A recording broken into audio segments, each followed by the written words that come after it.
So this is an unusual setting. Yeah, different setting today. Taking Arabella out, trying to get her some sleep. Mum's ill at home, so she's trying to rest up in bed, and it's daddy daycare at the moment, and I'm walking aimlessly around the park trying to get the little one sleep.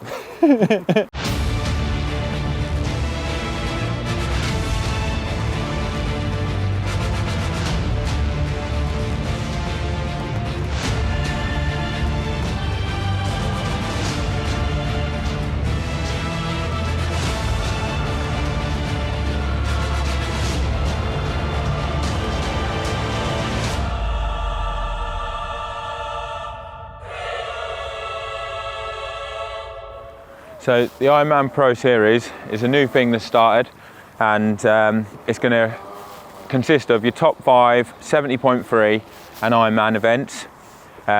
You can do a maximum of 3 Ironman races for the series, and they will be worth 5,000 points each, and you could do 5 70.3s if you want. Quick little 180 there. She's in race mode.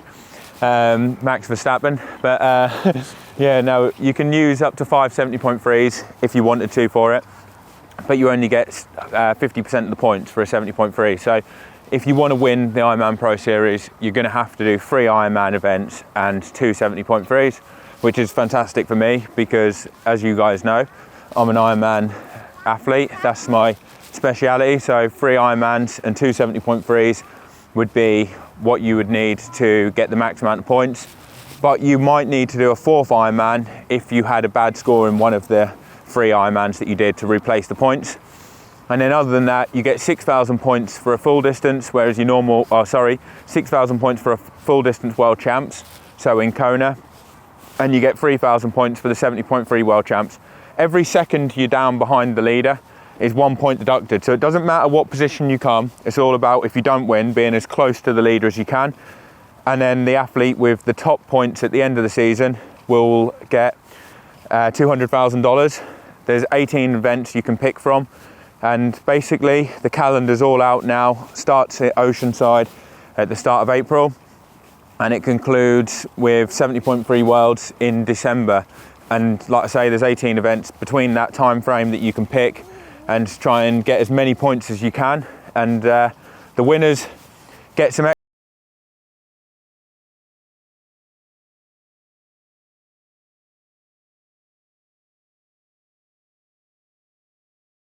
You will be racing it, right? I'm 100% going to be racing. Which event are you going to be doing? So I'm looking at doing 70.3 Oceanside. She's getting excited already for it, aren't you? You can't wait, can you? She's looking forward to a Californication. So I'm going to do 70.3 Oceanside, first race of the season. As some of you know who've seen my last video, you'll know that the end of this season didn't go to plan, but I've been putting my head down, getting some decent training in, and yeah, 70.3 Oceanside will be the first race of the season for me. And then I will go on to Ironman Texas, which is 3 weeks after that. So both races fit in really well. Like Oceanside's going to be a great tune-up race for Texas as well. And by those 2 races, you'll have a good idea of who we're likely to see duking it out in the series, because I imagine that they're going to get very strong fields, and all the guys that are going for the Ironman series will be at those 2 races, and the ones that are targeting the PTO series probably won't be. So yeah, then after that, I'll go for Ironman Cairns in June, and hopefully back to Lake Placid again in July.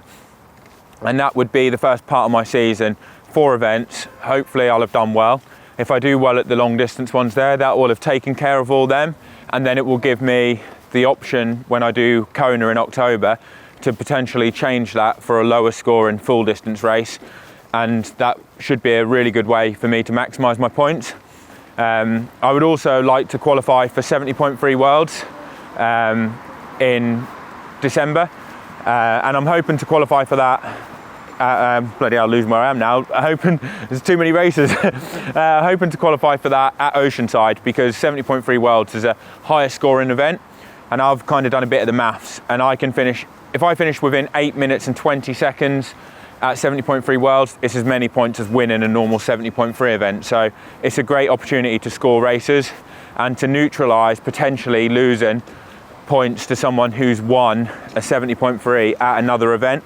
That would be a great way of neutralising the points to someone who's scored a lot of points at 70.3 at another 70.3 that they've won. So yeah, that's my kind of game plan for the year. Do you think this is a good addition to the sport and long course racing? Yeah, I think this is a great addition to the sport and long course racing. This is something that us long course athletes have really been waiting for. I mean, I know personally speaking that I was kind of thinking at the end of this year I would do Florida and Cozumel and do back-to-back Ironmans, but then because you kind of feel a bit lost at points, you know, you want to have a series or something like the PTO has got going at the moment, something like that to target, but there was nothing there, and it was like you were aimlessly picking random events. Sometimes you'd get lucky and you'd be battling against a strong field, sometimes there'd be a rubbish field, apart from it, the World Champs, you know, where you're going to be against all the hitters. But now it seems like we're going to have a great series where all the top guys are pretty much going to be battling it out, certainly all the top Ironman athletes, multiple times throughout the season. There's something to really get behind. I think it's good for the sponsors because you can have the best, you can say you've got the best long distance athlete, you know, that you're sponsoring, because arguably I think if you win the Ironman series, you are the best long distance athlete. I personally don't really feel like the PTO series is a long distance series. I kind of feel like it's more Olympic distance plus, you know. It takes about an hour longer than Olympic distance, and it's great for those that want to basically do a dabble with a bit of non-draft racing and keep it short course. So they've got that series. Some of the people that do 70.3s, they could either pick either one really. They could think, I'm going to step down a little bit and race PTO, or they could think I'm going to do the Ironman series, which is obviously geared more towards full distance races. I did want to ask, is it scary almost having a stroke? Yeah, it was scary, to be honest, because I didn't really know what was happening, and it was very worrying. You know, you hear about it all the time with other people, and you never quite think that something like that is going to happen to yourself. So when it does, it's it's definitely a bit like, oh shit, like I can't believe it's happening to me, and will I be all right? You know, I kind of thought that it could be something really serious, and you know, I didn't know whether or not I might be physically impaired or something like that. So yeah, it was pretty worrying. But then once I went into the hospital and the tests all started coming back fine, that kind of gives you a lot of confidence, and you know that everything's fine. And yeah, I'm just pleased that that's behind me now, and feeling good. Because that kind of thing scares the shit out of me, so like strokes and heart attacks. Yeah. And especially at like 35, you always think, you know, that something like that would happen to someone who's older.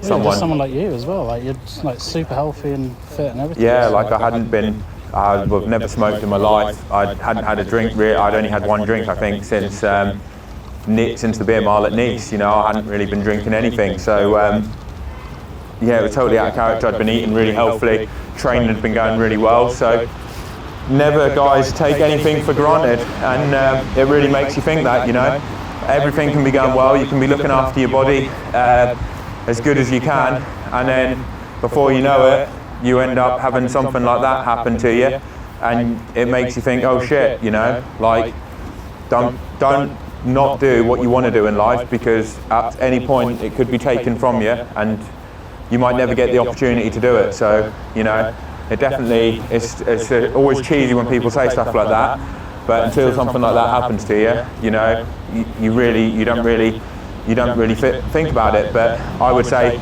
make the most of every day, because you really don't know what could be around the corner. You know, like even an hour before it happened to me, I was absolutely fine.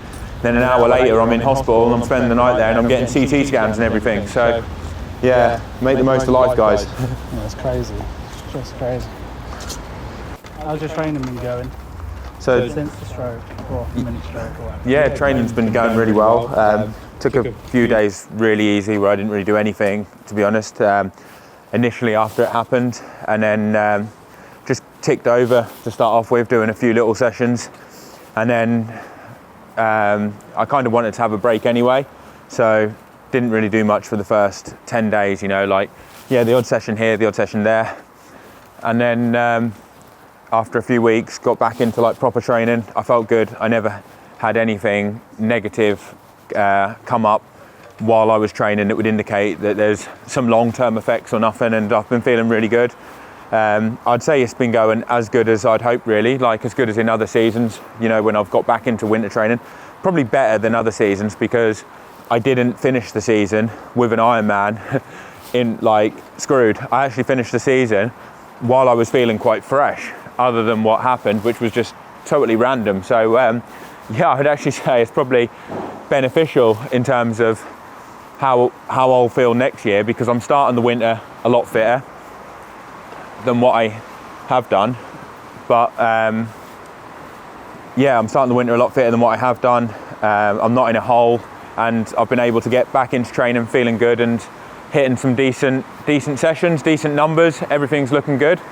So yeah, I think things are looking good, really. And we've got about, what have we got?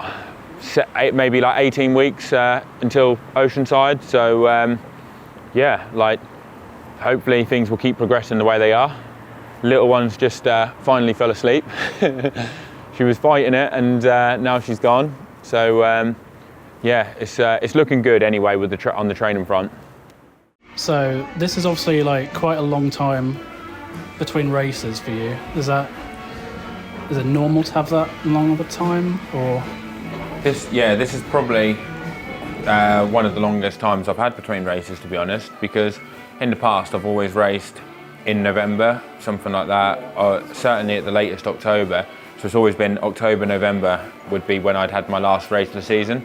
And then I would typically start at the latest in April. Sometimes I started in March for Ironman New Zealand.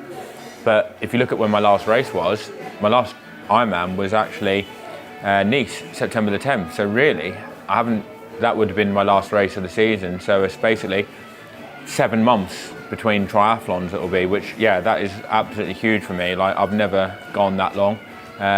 Not for a lot of years anyway. I can remember going that long. So that's, yeah, a big break. But I guess it's good in a way, because a lot of the gains that you make are in the off season in terms of like with your fitness.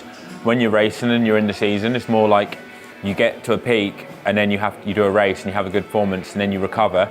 And when you recover, you detrain a bit because you're not doing the training. Then you build yourself back up. It's very hard to get big gains. Whereas this is a really good opportunity to get 6 months of consistent training in and take myself to another level, hopefully, and get a really big base for the upcoming season.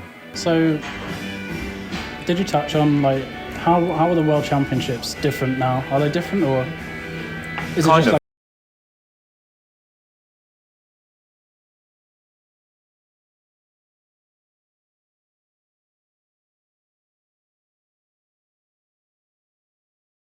Points for the World Championships, but you could win the series, but you're not the world champion, you'd be the series winner. Right. So the World Championships are still going to be very prestigious, and then the series will also be prestigious. And I think people would obviously probably rather take winning Kona over winning the series at the moment, because the series hasn't brand got, new, yeah, it's brand new. Like it's not been around, and Kona's got the prestige. But if you could win both, or you could, you know, that would be incredible. You're laughing, obviously, yeah, and it would be awesome for the series, because then it would show that, like, to win the series, you've got to be a world championship. You know, it looks like you've got to be a world championship winner, or someone who's very close to winning the world champs to have a chance, and that would add a lot of prestige to it.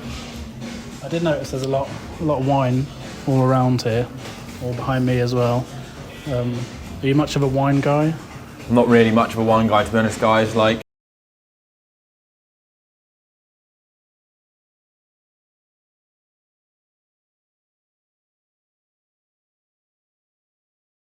maybe if you're into stuff, this would be a good one. I don't know. Like, I honestly have no idea about wine. It all tastes the same to me, which I know some of you will be like, oh, he's obviously never had a good wine.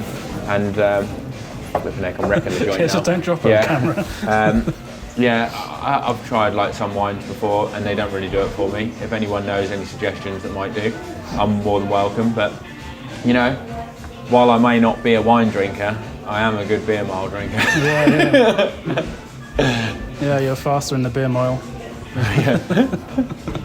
Cheap, it's always funny. cheap and cheerful, you could say. Cheap and cheerful. So, yeah, people are going to have to wait, God, until April for the next beer mile. Yeah, April after Ironman Texas, that'll be the next one. I don't normally do them after 70.3s because it's not a proper Ironman, is it? You know, I guess if you were going to do one after a 70.3, you could always do 2 beers and half a mile. But the actual mile is obviously after the World Champs. Yeah. But yeah, this has been a slightly different format for us guys doing this video, where we're having a bit of a walk around, trying to get something a bit different than sat down, you know, in one standard location like, you know, we sometimes do for some of the interviews. Let us know what you think. If you like it, then we can go to some other locations and practice it and try and get a bit better at them. I think it makes it a bit different, and yeah, every now and then, yeah, it's just good to switch it up, isn't it? yeah, and I think it's a great kind of video if you're doing a turbo training session or something. And also, if you've got some questions that you'd like to hear us talk over and mull over, send them in, guys. Might even get one of my friends to come along next time. We have a few discussion points on some of the walks.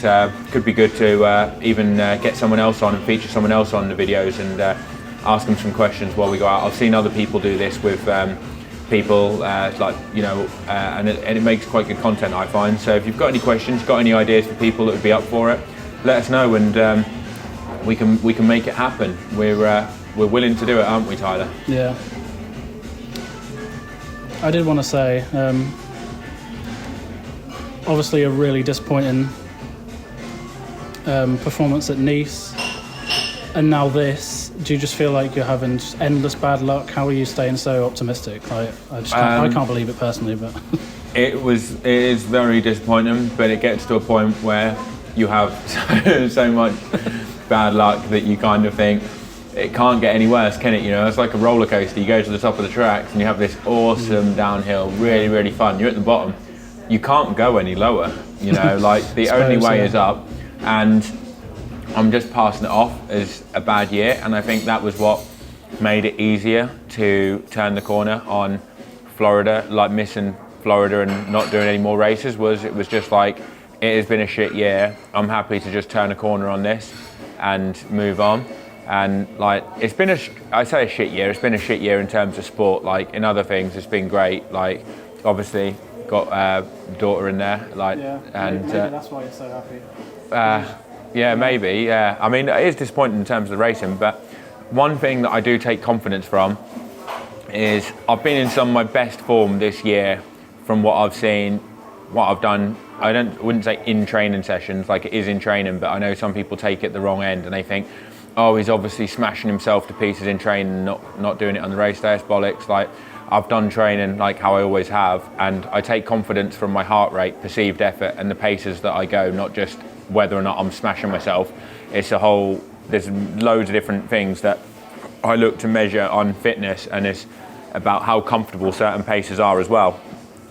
And I would say I've been in some of my best shape this year. Well, probably if I had have been able to do a race when I was, from some of the times this year when I've been flying, it would have been great. It just unfortunately hasn't come together. And I'm not the first person that's happened to, and I won't be the last person. You know, lots of people have periods where they're in blind form, they just don't get to translate it in a race. But the positive from that is I've seen what I've done in training, and I've been able to prove. And I know that if I do what got me to that shape and I carry on progressing, and it's really encouraging and motivating to know that I found some stuff that seems to really work and improve me and take me to another level. If I implement that now for the rest of the winter, I could be in great form next season. And yeah, that is very motivating. It would be very demoralising if I'd had really bad training and not seen any glimmers of good form and been like, oh my God, what's happening? You know, I'm on a downward spiral. Because I've seen it numerous times throughout the year, I know it's there. It's just executing it on race day, and I'm 100% sure I'll do that next year. You know, I'm really, really motivated for next year in smashing it and having my best ever season. And I've learned a lot this year. It's definitely been character building, and there's a lot of times from this year where I've had some, you know, disappointments, and I'll use that to motivate me to improve. And yeah, basically take my performances to a higher level. And I think, you know, if I let it get to me and I didn't use it as motivation, and that would be a pretty sad thing, you know. And I think as long as you're motivated and you're hungry to get results, you should carry on doing it, and you should keep striving to get the best performances you can. So, you know, that's what I'm doing. And it feels like you've got a chip on your shoulder when you've had a bad year, you know, and everyone else has done well, and you want that, you've got that fight to prove yourself again. And I can't wait. I'm really looking forward to it. I'm really motivated, and yeah, I just can't wait to get started. You know, I'm coming for 2024. You know, like all get guns blazing.